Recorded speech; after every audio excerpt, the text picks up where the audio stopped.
प्रिय छात्राओं, मैं शैलेंद्र कुमार शर्मा।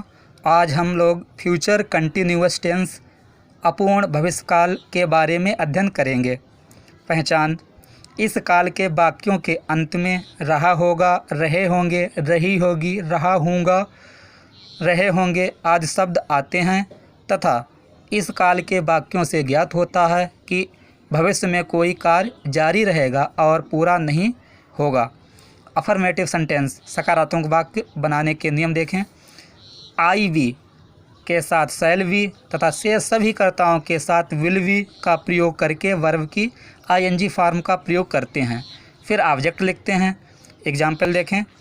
पहला है कल मोर छत पर नाच रहे होंगे, तो the peacocks will be dancing on the roof tomorrow.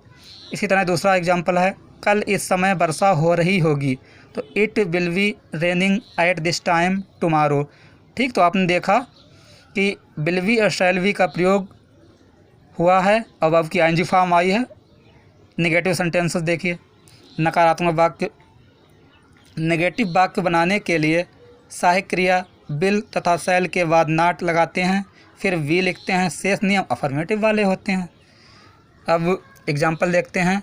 हम अपनी पुस्तकें रात को नहीं पढ़ रहे होंगे, तो we shall not be reading our books at night. ठीक है, तो आपने देखा शैल और बी के बीच में नॉट आया है।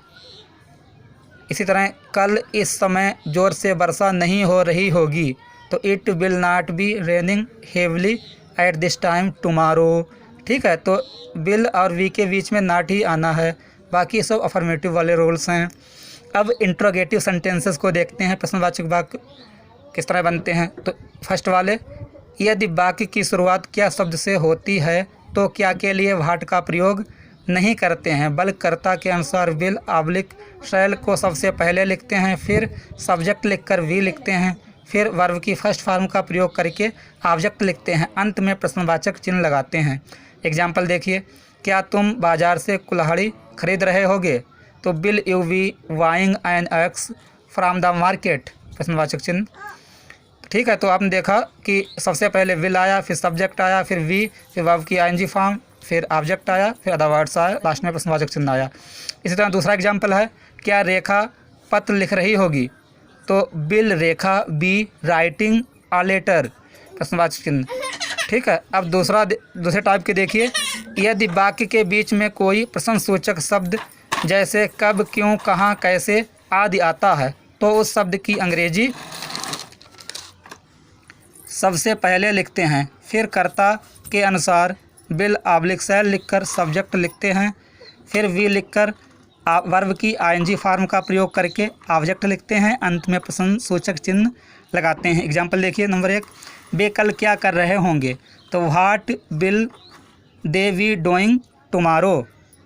ठीक है, तो आपने देखा क्या बीच में आया, तो क्या के लिए व्हाट आया, फिर विल आई, फिर सब्जेक्ट आया, फिर वी आया, फिर वर्ब की आईएनजी फॉर्म, फिर अदर वर्ड्स आ गए, फिर इंट्रोगेटिव मार्क आया। इसमें दूसरा एग्जाम्पल लेते हैं। तुम्हारे मित्र कल क्रिकेट क्यों नहीं खेल रहे होंगे, तो why will your friends not be playing cricket tomorrow. ठीक है, अब होमवर्क देखते हैं।